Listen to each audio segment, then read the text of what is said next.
I know that if I invest in Sydney, the likelihood of preserving my capital and getting my money back is very, very high.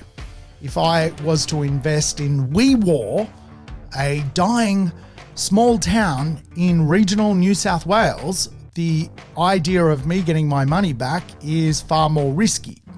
So certainly when it comes to regional communities, the smaller you go, the more volatile your risk is.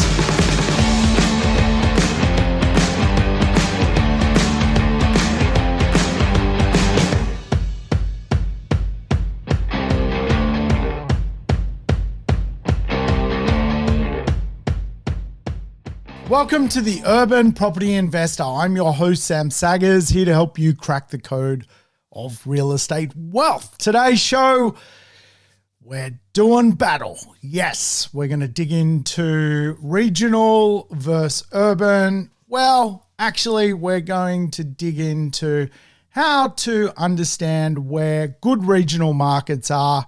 And yes, we'll compare them to urban. I am, after all, identifying as an urban property investor. However, in this day of wokeness, maybe I should identify as a regional property investor. Who knows? Let's try and crack that code. I hope everyone is well. Welcome back, regulars. You know the drill. Play the program in double speed. Get your life back. And of course, if it's your first time tuning in, wow, you've found podcast heaven. Here at the Urban Property Investor, we talk about real estate. We teach real estate. In fact, most of my podcasts are lessons on real estate. So feel free to check out some past episodes and get some lessons on real estate. I hope everyone is well. I'm freezing. I'm dressed like the Michelin Man. I don't know if the Michelin Man still exists. I feel like the Michelin Man. I'm in the puffer. I'm podcasting under a puffer jacket. So I don't even know if it's like, I don't know, every time I move, it makes a squishy sound. So hopefully that's not coming through on the microphone. A podcast and squishiness probably doesn't gel. But hey, this podcast today is actually brought to you by one of the listeners of the show who has sort of reached out and kind of mentioned that they would like to hear a little bit about the regional world, even though I am identifying as the urban property investor. So shout out to all the listeners who do write in and give me some feedback and give me some ideas on shows. Certainly it helps when it comes to show planning. If you've got some ideas that you want me to tackle, I'm very happy to do that, because just DM me and I will do my best to come up with a show that maybe fits your brief. There is so much to talk about in real estate, and certainly I don't mind when a few people come up with a few ideas for themselves, which is great. So today we're going to dig into the regional economies. We're going to dig into what's good about regional economies and, of course, what you need to be mindful of if you are investing in the regions. And, of course, Jack Nicholson, yes, not the actor, but Jack from Shepparton has reached out and asked about today's show. So I think on today's show, we're going to have to cover off a lot of stuff. Jack and listeners, we're going to have to cover off the idea of economics, the types of regionals that people can actually invest in, and of course, risks and opportunities, which are plenty in the real estate marketplace. So it should be a good show. Let's get into it. So I guess the big question looms when it comes to any type of investment: where should you move your money? And as you guys know, I teach a 4-quadrant model of how to invest. Those quadrants effectively are capital preservation, growth, yield, and tax. And of course, capital preservation is a big part of the conversation when it comes to investment. I know that if I invest in Sydney, the likelihood of preserving my capital and getting my money back is very, very high. If I was to invest in Wee Waa, a dying small town in regional New South Wales, the idea of me getting my money back is far more risky. So certainly when it comes to regional communities, the smaller you go, the more volatile your risk is. And of course, I always teach what is known as my 5 properties in 5 locations plan, sometimes known as the 5 cities plan. I think to become a successful property investor, you need to use leverage to pay off debt.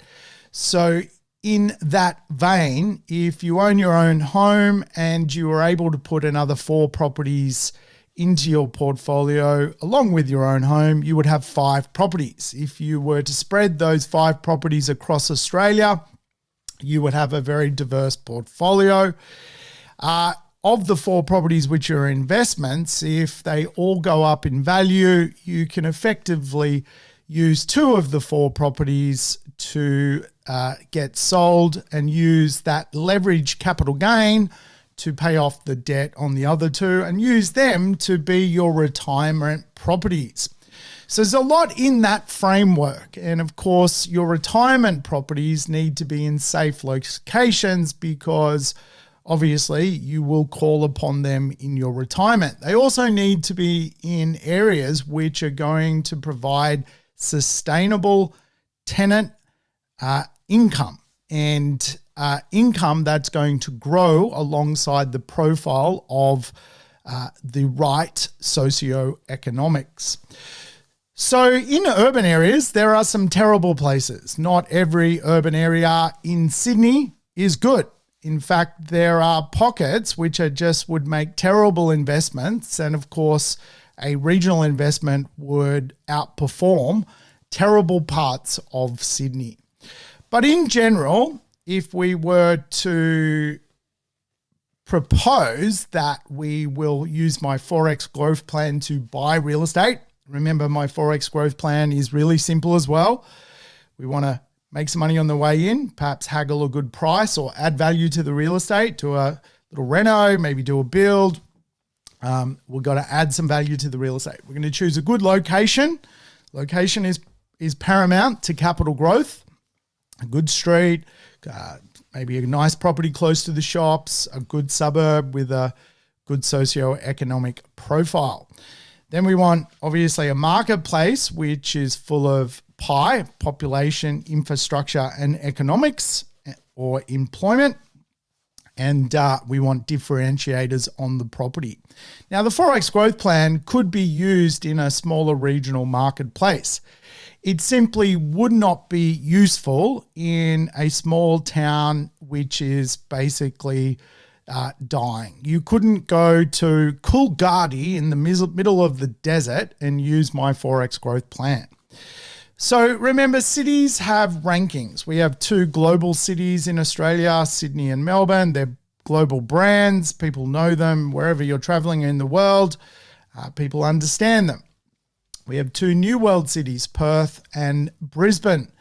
Brisbane, of course, is on the world stage for the 2032 Olympic Games. New world cities are effectively called new world cities because they attract a lot of new industry. A lot of companies move there to start their headquarters, a lot of startups, a lot of innovation, and they really drive the backbone of those cities. And then, of course, we've got our sort of state capitals, you know, your Hobarts, your Adelaide's, and even places like Canberra, which again are just really safe places to invest. Capital preservation, you should get your money back if you use my 4X growth plan.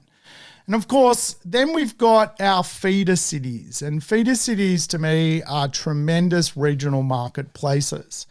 Places like Toowoomba, Wollongong, Geelong, the Gold Coast, Newcastle, these all feed into your more global or new world cities, the Sunshine Coast. And they're within a short drive really from those cities. And so feeder cities are identified as regional marketplaces. Now, I invest in feeder cities. I think they're great investment regional marketplaces. They get a lot of outflow from the more primary city, and they really can get a benefit from certain types of economics bouncing out of places like Sydney, Melbourne, Brisbane, Perth. So by way of example, I invest in Newcastle, which is a feeder city to Sydney. I also invest in Sydney. I look for the right lifestyle balance in both marketplaces, and I've done well in both marketplaces. Then we've got sort of our major regional sort of hubs, if you like, your places like your Cairns, you've got in Victoria, you've got cities like Bendigo, and they're quite sizable regional cities. And then we go down to more your regional town centres, your Port Macquaries, your Coffs Harbours. And then really below that, you probably don't want to leave major regional town centres and go into your much smaller townships, your places like your Moreys, your Wee Wars, your Broken Hills, your Coolgardis. They are marketplaces which would carry a lot of volatility. Now, as a property investor, volatility is something you're going to have to deal with because of price. If you're a property investor and you can spend $1 million, 1.5, you can really get to clear air. It's like being in an aircraft going through the clouds, being a property investor at times. As you take off, you go through the clouds, there's a lot of turbulence. When you break through the clouds on an aeroplane, you find that clear air. Really, clear air for property investors is a difficult thing to do because for the clearest air in real estate, you have to invest circa above the median value of the marketplace. And today in housing, the median value of most of our major capital cities is $800, $900 million. So to find clear air, you've got to, in some respects, invest above that median pricing. So for most property investors, they just simply cannot afford to do it. So they're asked to invest in a volatile space, which is the bottom end of the marketplace. And of course, investing in the bottom end of the marketplace, whether at urban or regional, carries volatility. And of course, that volatility needs to be understood to find the diamonds in the rough, whether it's in a regional marketplace, a township, a regional town centre, a regional city. You need to understand what economics is at play. Now, the main thing to understand about anything in real estate is aggregate demand is what ultimately matters. If the marketplace votes that Brisbane is where the smart money is going, and you've invested in Adelaide, no matter what your opinion of Adelaide is over Brisbane, if everyone else is invested in Brisbane, Brisbane's going to go up in value. So really the number one rule in real estate is to understand what aggregate demand actually wants. Aggregate demand is effectively the demand of the mass populace within the marketplace. Where are they shopping? And of course, again, you can have a really good opinion of a marketplace, but if everyone has a different opinion and puts their money elsewhere, a marketplace somewhere else will go up in value. Now, over the years, there's been a lot of fads when it comes to where aggregate demand shops. And sometimes aggregate demand can create a short-lived love affair with a real estate marketplace, with effectively a city, and then realize there's a lack of fundamentals and it all come crashing down. So the trick with understanding aggregate demand is making sure if it's a fad or a fundamental driving why people would invest in a certain place. And again, that applies to even urban markets as well as regional marketplaces. But for the most part, urban marketplaces like your big cities, if Sydney's doing well as a place of appeal for aggregate demand, then it's got a lot of fundamentals behind it. It's got a lot of population growth. It's got a lot of jobs. It's got a lot of industries. It's not a one-horse town. So when we think about real estate at the moment, we can almost break down a level of economics around what people are actually doing. There's actually a two-tiered real estate marketplace. The first tier is really a economic or economics driven off well-being economics. Well-being economics. The second economic principle driving what is going on in real estate today is trickle-down economics, the flight to affordability. So you've got really two marketplaces, the well-being economic marketplace and the trickle-down, I need to get into something or I'm going to be left behind. It's really the two marketplaces which we see in an economic, concept driving the real estate marketplaces. So what is well-being economics? Great question.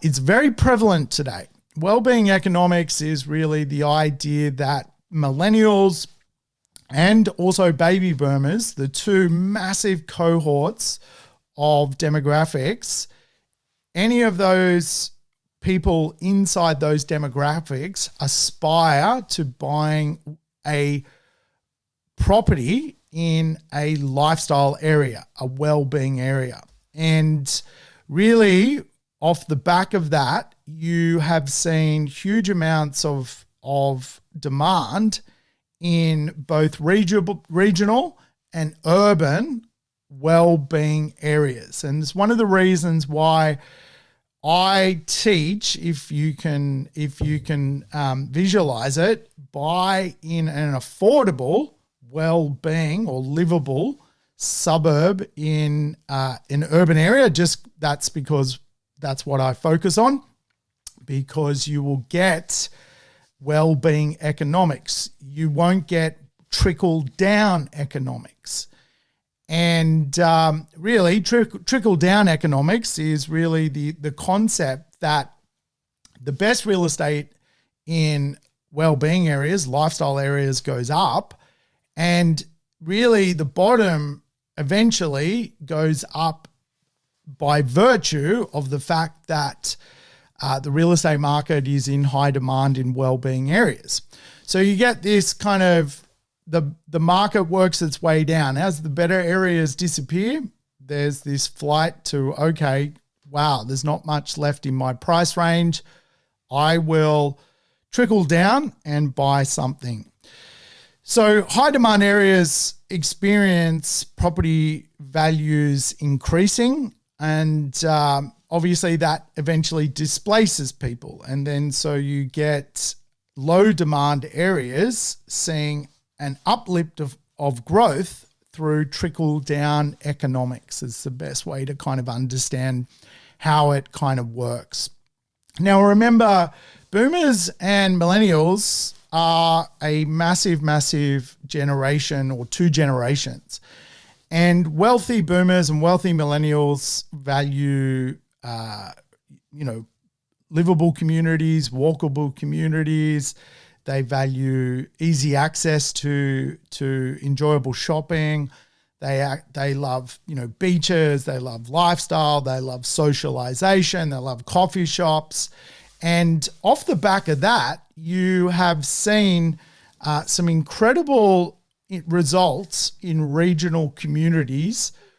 And also you've seen some regional communities now remain much lower than other regional communities in price, probably off the back of the concept of really they're not the first, place people want to buy if they've got money. Now I'll just have a sip of water. Hold on, folks. It's early in the morning here and my voice box is not really ready for podcasting. But if we consider well-being economics and regional communities, we can say, well, what is actually the most expensive median house value in a regional market today? And you don't have to go past Byron Bay. The median house in Byron Bay is circa $1.5 million. Now, that's more expensive than the median house in Sydney, which is sort of circa $1.35 million. So Byron Bay is obviously a well-being mecca and as such has attracted the well-being dollars. It's now priced out anyone who has a limited budget as a property investor. And in fact, if we go through all of some of the big cities and regional areas where there is well-being economics, lifestyle economics at play, you'll notice a trend. I'll read some statistics out to you. So Byron Bay, as we know, it's a wellbeing community, 1.5 million. Kiama on the south coast of Sydney, 1.5 million. Kiama is a beautiful little beach place connected to Berry, lots of wellbeing, lots of food markets, beautiful place. You boomers and millennials have smashed that marketplace circa, if you're not familiar with it, it's probably an hour and a half from Sydney, Byron Bay, an hour and a half from the Gold Coast. Then you got Sydney at 1.35 million. Now in Sydney, if you're buying in Sydney, what you're trying to do first, if you can afford it, is find well-being suburbs in Sydney. Suburbs which have affordable and livable opportunities in them. You're effectively taking the Byron Bay effect and retrofitting it in Sydney before you go to Sydney's trickle-down effect. If we go to the next one, the Surf Coast, 1.3 million. That's obviously, down in Victoria, just outside Geelong. Again, huge amounts of money people are paying for real estate there because of well-being economics. We go to Noosa, 1.29 million, well-being economics. Bowral, basically a nice sort of regional township of wealthy people who want country estates, 1.14 million, well-being economics. If we go to Ballina, sitting off the back of Byron Bay, people are moving there, well-being economics. Kingscliff, again, another coastal marketplace connected within 2 hours to sort of major urbanism, 1,030,000. If we go to the Sunshine Coast, again, $1 million, well-being economics. People move to the Sunshine Coast for its lifestyle particulars. Then you've got Canberra, $930,000. Probably not such a well-being marketplace, but ultimately we understand Canberra's full of high-income people connected to the government system. If we drop down one further, the Adelaide Hills, also 930,000 median value. Now, the Adelaide Hills is a beautiful part of Adelaide. Again, well-being economics. Newcastle, 890,000, well-being economics. Shell Harbour, just below Sydney, 890,000, well-being economics. Lake Macquarie, just above Sydney, about an hour and a half drive, $880,000. Then you go into your big urban markets. Then comes Melbourne at 855 and Brisbane at 845. Two huge marketplaces from a capital preservation point of view. excellent marketplaces to make sure you get your money back. But again, if you're going into those marketplaces, you want the affordable lifestyle precincts before you trickle down into basically trickle down economics. So very interesting, right? And then if you start to look at the more affordable trickle down economic marketplaces, which the marketplace aggregate demand has basically overlooked in preference of places like Noosa, the Surf Coast, Kiama, Byron Bay. You've got areas like Cairns, which today is 600 odd thousand, Wagga Wagga 610,000, Albury Wodonga 590,000, Fraser Coast 580,000, Gympie 580, Darwin 565. You've got places like Bundaberg at 520,000, Tamworth 510, Mackay 485, and Gladstone $430,000, Mildura $420,000, as is Rockhampton at $420,000 median value. So, of course, for property investors, they might look at Rockhampton and go, wow, that's really good value at $420,000. And of course, play with the trickle-down marketplace of trickle-down economics rather than ultimately where aggregate demand is looking, which is those other more expensive marketplaces. Now in Rockhampton, there's going to be nice streets, there's going to be nice suburbs, there's going to be beautiful houses. I've been to Rockhampton many times. I love the botanical gardens there. There's some beautiful old Queenslander homes that would make fantastic property investments in the Rockhampton marketplace. And again, I'm sure you could drop a couple of $1 million in Rockhampton and find really a version of well-being economics in Rockhampton. The trick is, and the point of the conversation is, how do we find the well-being pockets of any marketplace? That is really the principle of what we're seeing. Because if we want really the economics behind wealth, it's what the more wealthy in society are wanting. And of course, the rate of capital growth of where the wealthy goes is just higher than the rate of capital growth whereby there is this sort of trickle down effect around, that's all people can afford. So they're going somewhere to buy something. And so that's the economic principle we need to consider wherever we're investing. And of course, regional marketplaces to me sometimes feel a bit urban. Like the Gold Coast to me is considered a regional market, but to me, it's an urban place. Newcastle is considered regional, but to me, it's a very urban place. So if we were to sort of think about types of regional marketplaces, obviously you've got some very volatile places, ghost towns, you've got mining towns, you've got basically truck stop towns, you've got some pretty small and volatile areas where if you do my 4-quadrant investment system, capital preservation is probably the biggest problem in those kind of precincts. Equally, if we were to look at different concepts of regional areas, you can actually invest in regional areas which are connected to urban areas, and that is known as peri-urban or peri-urbanism.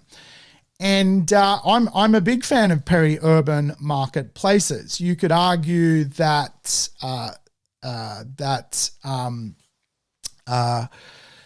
the Adelaide Hills is peri-urban, or the Barossa Valley is peri-urban, connected to the Adelaide marketplace. It's basically an hour's drive to the city. You get the benefits of the city within literally a commute. You're kind of getting the best of both, the best of a rural setting in an urban environment. And again, when it comes to well-being economics, people want in some respects, a rural setting in an urban environment. And if you can find those rural settings in an urban environment, you can do very well. You could argue that Bowral is a peri-urban environment. It's not too far from Sydney.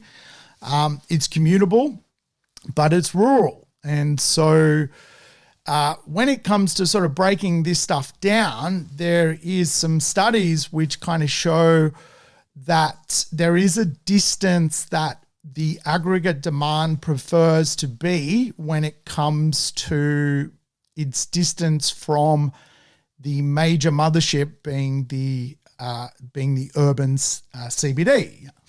So the distance that is highly sought after for people to go regional is around 125 kilometre radius of the mothership. So for Melbourne, it's 125 kilometre radius. For Sydney, it's 125 kilometre radius. For Brisbane, it's 125 kilometre radius. And so Brisbane's a great example. You know, you can live in a regional marketplace in northern New South Wales and you're still about 125 kilometres from Brisbane.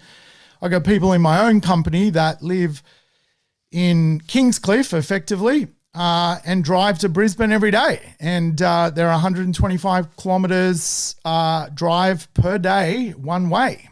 And again, they burn through cars. They don't seem to have a problem destroying motor vehicles.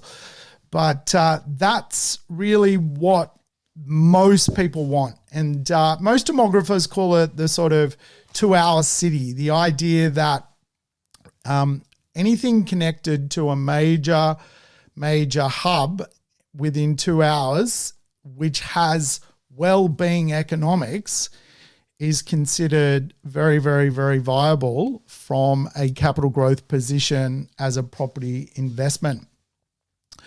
So really why people end up going regional is, and there's been a lot of surveys and polls on this. The first one, 73% of people go regional, put for better lifestyle. It's as simple as that, lifestyle. So if regional offers no lifestyle, it's just trickle down economics. If it offers lifestyle, it's well-being economics. And so, a lot of people want to be close to the environment, whether it's the surf, whether it's the beach, whether it's a regional setting. And of course, a large percentage of people will go regional for affordability. And again, this is the balancing act, right? If an area is just affordable, but it's not highly livable and there's no real well-being to the marketplace, is it actually going to work out as a great investment after all? So I like sticking to the migration patterns, right?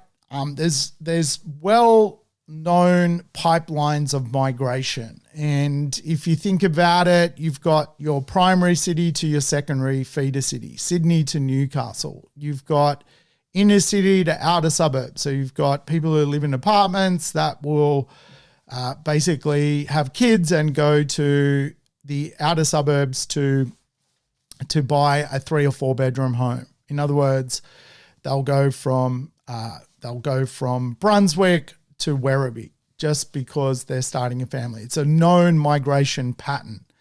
You've got really coastal, basically primary cities, places like, Brisbane, which is effectively a port, and you've got its inland feeder city, which is Toowoomba. It's a well-known, well-trodden pipeline of people going actually both ways. And it can work both ways. These are just regular pipelines. You've got people who will go to, in Victoria, because Victoria is a very, very tiny landmass. It's not as big as, say, New South Wales. You've got a lot of successful regional areas which can connect to the city of Melbourne. And you've got places like Geelong and other regional cities which are just within that sort of 2-hour maze of activity.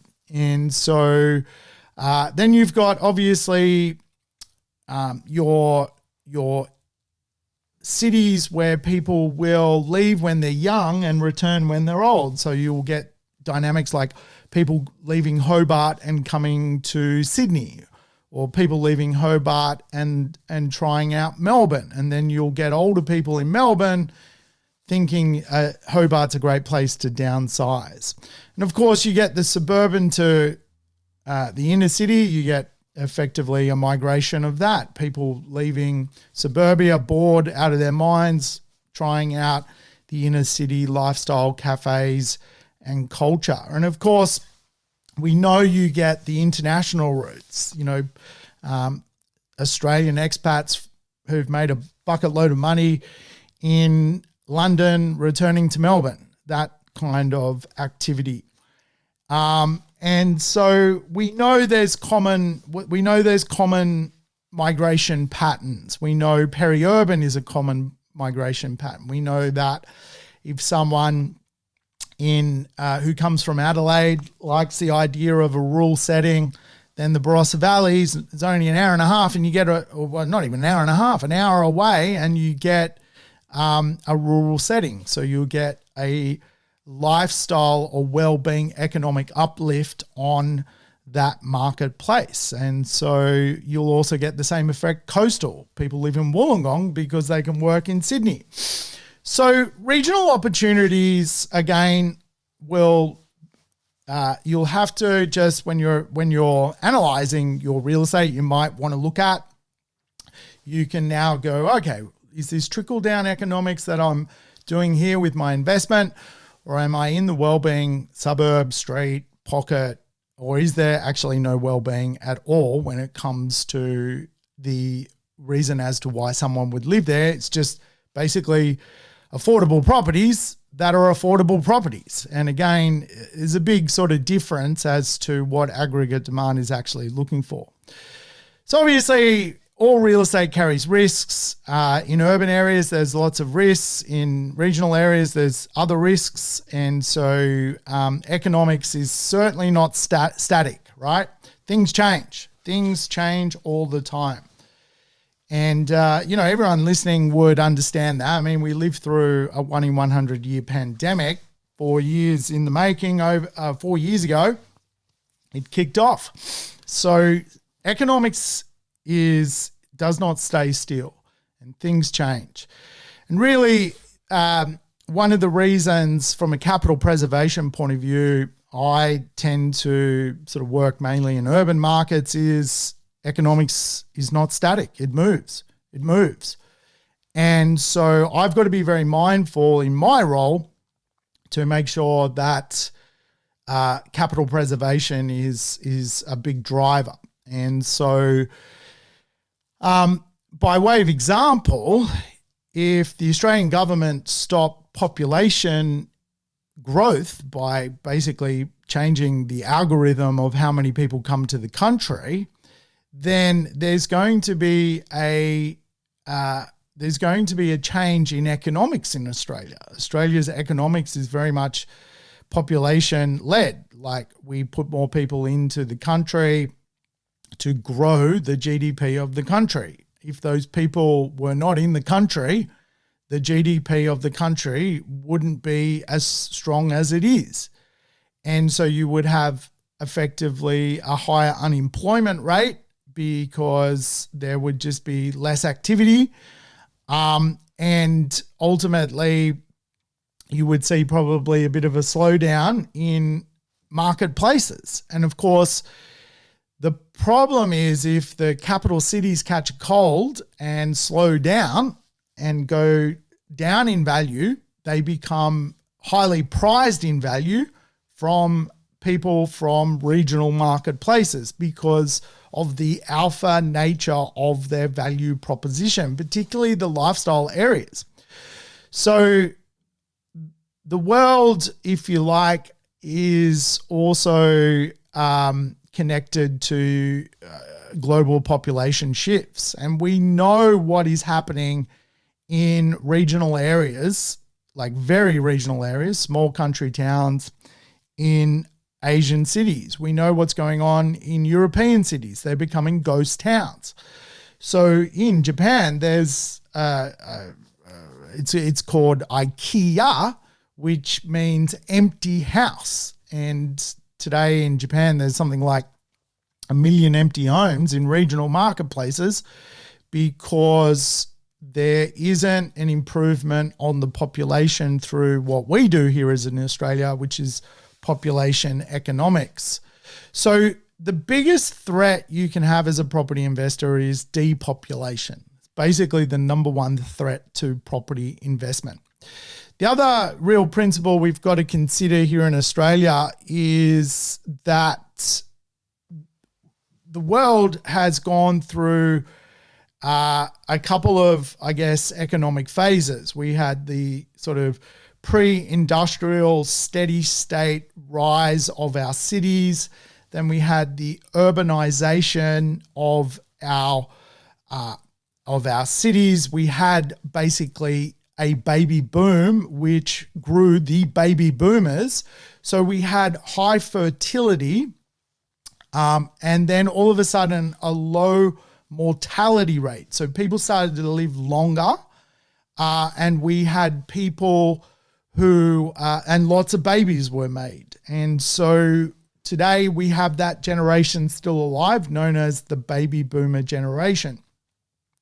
And so if you think of a pyramid and you twist it upside down, that is the worst situation for an economy. And at the top of the upside down pyramid is old people, and at the bottom of the upside down pyramid is young people.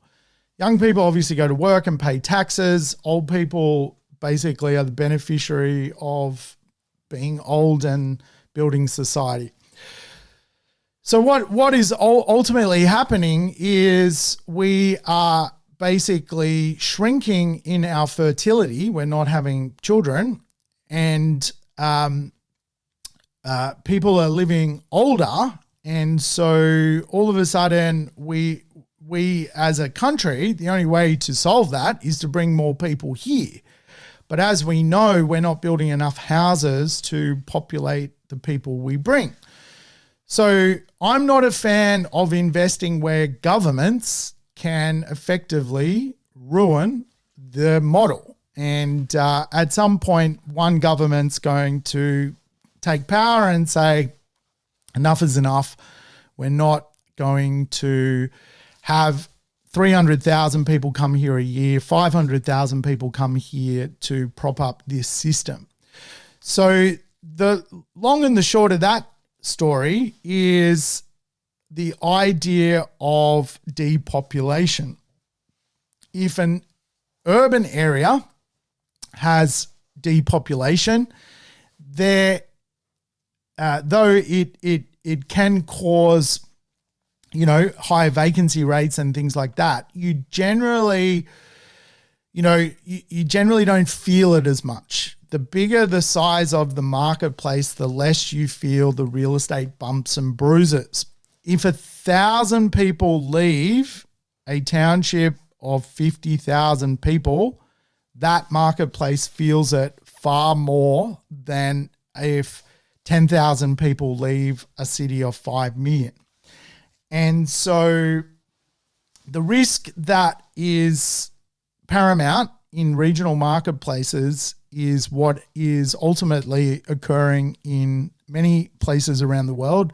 There's evidence of this right now, that those areas which really are trickle-down economic regions of places like Japan are not being refilled with young people who want to live in those areas. And again, the reason I kind of highlighted that is economics is not static. And so what appears to be a good idea today could turn out to be a really bad idea down the track. And of course, the other big risk to real estate is unemployment. And again, like if you change the population model here in Australia, you would probably get a rise in unemployment. And then all of a sudden, do industries in certain areas come under stress?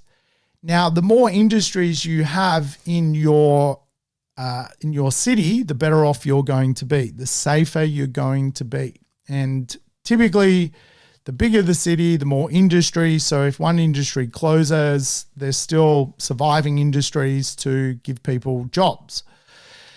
In smaller communities, if a factory shuts, it can cause a market to go sideways for a very long time. I had invested in Orange in New South Wales, and Electrolux, which is a manufacturer of electrical items, basically shut down. 500 people in that town lost their job, and it was very somber for a period of time in that regional community. So again, like, you've just got to weigh up what the government is basically not talking about. If it's in the news, it's not a risk. If it's not in the news, it's a risk. We just simply don't know what the next move when it comes to a bigger population is here in Australia. So you've just got to be really, really mindful that is the risk. Now, it's less of a risk in a region like Newcastle where there's 700,000 people, less of a risk in Geelong, which is basically interconnected with Melbourne, than it is Mildura, right? These are the conversations you've got to have with yourself. And, I'm always a believer there's no right or wrong. There's just the reality of the evidence. And again, that's what's happening around the world. And of course, you've got to also take into consideration in some regional markets, there is a level of fake economics unfolding. Basically, the only reason the towns aren't dead is government props up the town with a government service. So they put a hospital there or some sort of quasi-government department, and they operate out of the town to help the town basically with its economics. There is no real industry. And so you've just got to be mindful. Some regional towns are basically almost industryless, and of course, or reliant on one industry and and government basically. And so I call those townships, hospital and hope communities. So obviously there's pros to investing in regional marketplace. And of course, a lot of those pros is some of the prices are fantastic and some of the rents you can get just seem really, really good as well. However, there's some obviously cons to the regional world. Some of it around economic vulnerability, which I've spoken about, some of it around lack of infrastructure investment, some of it around market liquidity. Some regional areas are just more prone to natural disasters at the moment. We know Lismore, for example, is basically being bought back off the federal government because it's just too risk prone to natural disasters like flooding. We know regional areas can have liquidity issues. So when the market goes to sleep, and right now the market isn't asleep, but eventually it goes to sleep. And the problem is it can take a year to sell a property in a regional community, not 30 days like in an urban community. So capital preservation, if you need to get your money out quickly, becomes a real problem sometimes in illiquid regional marketplaces. And in some respects, you do also encounter a limited level of professional services in certain regional communities, which adds layers of cost to your investment. It can mean you pay more for property management, you pay more for repairs. If you have to replace goods, white goods, electrics, it just costs a little bit more because obviously regional Australia has a higher level of sort of inflation than in the cities where there's basically more competition with people pushing prices down when it comes to consumables. So obviously worst case is population decline. That would be the worst case. But certainly, some pros are things like obviously it's affordable and certainly from an entry level point of view, you typically can buy, a home on a big block of land and, get yourself an entry level property. Demographically speaking, you do not get the rental cohorts like you do in cities where you get sort of quite often, high paying, I guess office workers, Manhattan effect workers that basically can pay, bucket loads of rent. But equally, there are some good short stay strategies in regional marketplaces. So plenty of pros and cons. Probably the considerations you need to really think about is, I call it the 10,000 person rule. Like, don't invest in a town below 10,000. Really, I think, you want sort of 50,000 at a bare ass minimum. It's very volatile. The lower the amount of people you go. And there's been situations where banks have basically vetoed lending high loan to value ratios in populaces below 10,000 people. So just be very, very wary of going to regional Australia with, which is outside that 2-hour drive concept of cities that has a low amount of people living in the township. Obviously, when you resell, there's typically less competition as well. So you've just got to be mindful that these are some of the considerations. Why you see 90 people at an auction in a well-being part of Sydney on a weekend paying $500,000 more than what the property is worth is because of competition, aggregate demand, what they want. So regional areas, though, can be good. And again, I'm even though I'm the urban property investor, and I identify as an urban property investor, I'm going to come out of the closet. I've been a regional property investor too. I've done a lot of regional work. I've got the lashes on the back from going way too regional. But equally, I've got properties today in what are identified and classified as regional marketplaces. And so I believe there is a level of evidence you need to satisfy yourself when it comes to the different types of industry effectively in regional marketplaces. So factual evidence. So what I like to see in regional, I'm going to go through them. I like to see an airport. I want to know I can get a plane from that marketplace to a major city. And if you look at places like Byron Bay and Ballina, have done really, really well, but they also have an airport effectively. So factual evidence of an airport. Port Macquarie, it's got an airport. And again, like if you can move by plane, it gets a lot of ticks for me. The second one I think makes a big difference to a regional community is a university. Toowoomba's got a great university. In New England, you've got, Armidale University. Newcastle, you've got a massive university. I think a university is a massive, good thing for a regional area. Obviously, you want a local media in the town. You want, if you can get it,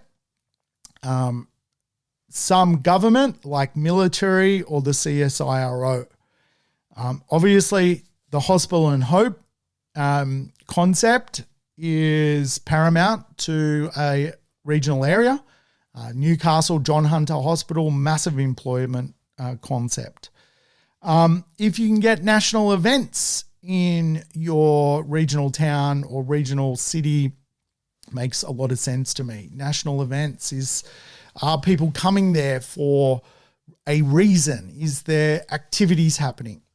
Private schools, are there boarding schools in those regional areas? Does the wealthy marketplace send their kids to school there? Or at a local level, is there actually schooling options to have private schools in those communities? This is a massive tick for a regional town for me.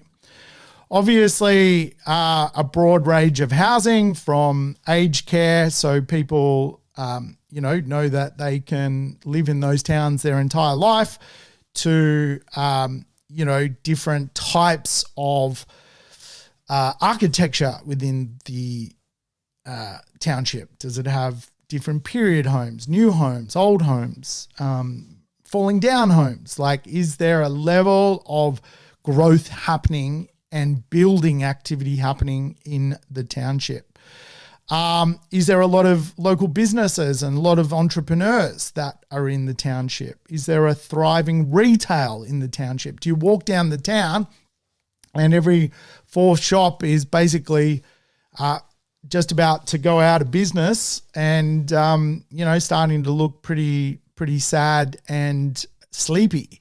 That's not a good signal, not a good signal. You want a thriving retail community full of businesses and entrepreneurs that work. And of course, if you can get a beautiful cafe culture, that ticks the box as well.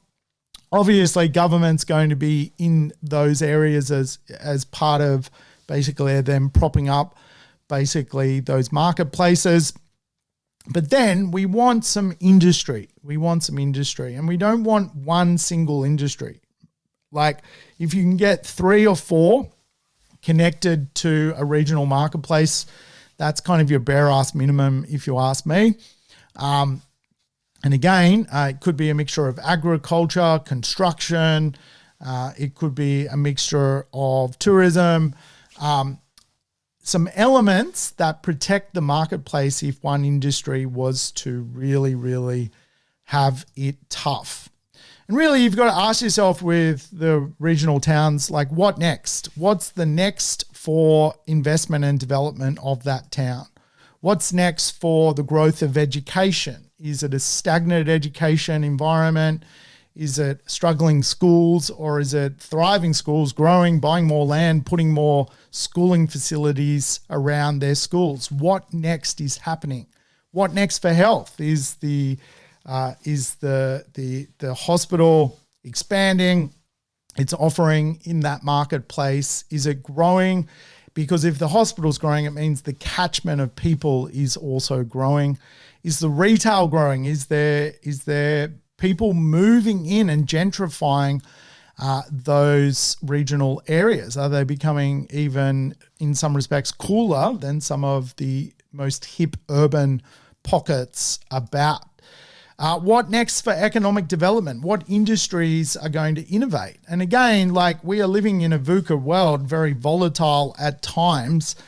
And again, maybe there's some new innovating industries which are going to help develop that region to be a successful region into the future. And of course, what next for basically well-being? What next for arts, culture? What next for community? What next for people? Well-being is a primary driver as to why people would choose a regional marketplace. And what next for technology and innovation? What's going to happen in that space? What is going to grow in and around that community? And really, I think you've got to always consider a compared to what. Even from a global level, like, what next for the vision of this town? What is the compared to what? And, you know, you could look at the success of a regional place like the Gold Coast, which is effectively a regional pocket of Australia, but it's been very, very successful off effectively well-being economics. And then you go, well, what is the global comparison? You know, you could look at Miami. It's an absolute compared to what? And again, like if you think about the town you're perhaps investing in, most cities usually or towns have a sister city. You can look at the compared to what as to what you know that city thinks of itself at a global level. Just look for their sister city and check out what they think they are. You can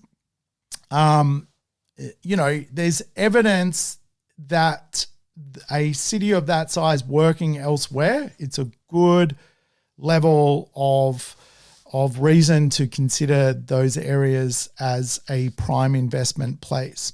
But you've got to think about, where will the pressure come from? Will aggregate demand come to this marketplace, or is it really a trickle-down marketplace?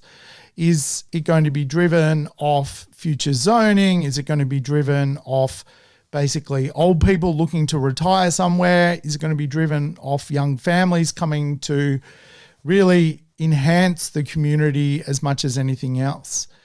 And how will the city cope with that pressure? It's really an interesting part of the puzzle. But look, I find with any investment, whether it's in any place, you want the 4X growth plan. You want to know you're buying well, good part of town, you know, solid marketplace that is full of reasons people want to grow that marketplace, and a differentiator on the property. You know, we want assets where the long-term trend is demand will outstrip supply. We do want a level of good population growth, infrastructure growth, and employment growth. We want our rents to double, so we need to consider and factor that the precinct where we're buying in, whether it's urban or regional, does it have the ability for rents to go up over time? Is there demand pushing those rents, and where is that demand coming from? Is it just market demand putting pressure on people who can't afford to actually pay the rent, or is it actually a socioeconomic level of demand whereby the person living there has plenty of money and your job as a property investor is to scrape that money from that person through really the idea of being a property owner?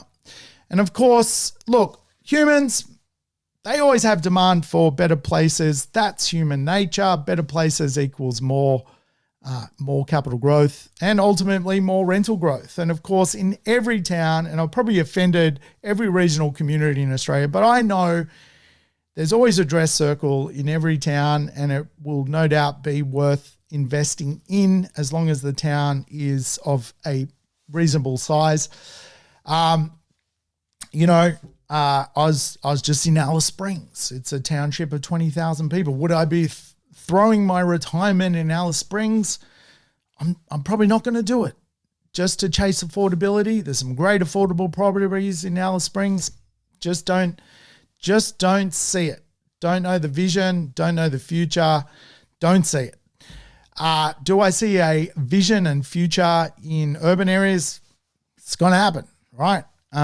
Do I see a vision and future in 2-hour radius of our big cities? Absolutely. Absolutely.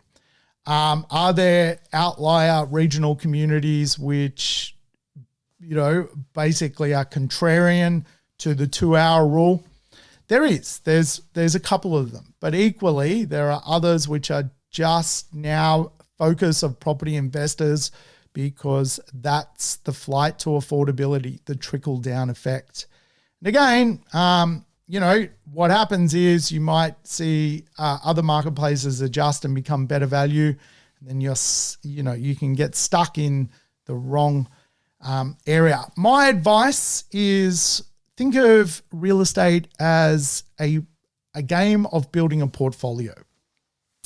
Diversify a little bit, get your assets around the country, explore urban areas, you know, buy some feeder areas, and you'll have a nice diverse portfolio that grows over time.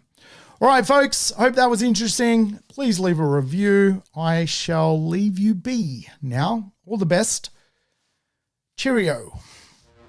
Thanks for tuning in to the Urban Property Investor. To never miss an episode, make sure you subscribe to the podcast on your favorite app or on YouTube. I would love it if you could give the show a rating and share it with your friends and family. In between episodes, you can always keep in touch with me by connecting on social media over Facebook, Instagram, or LinkedIn.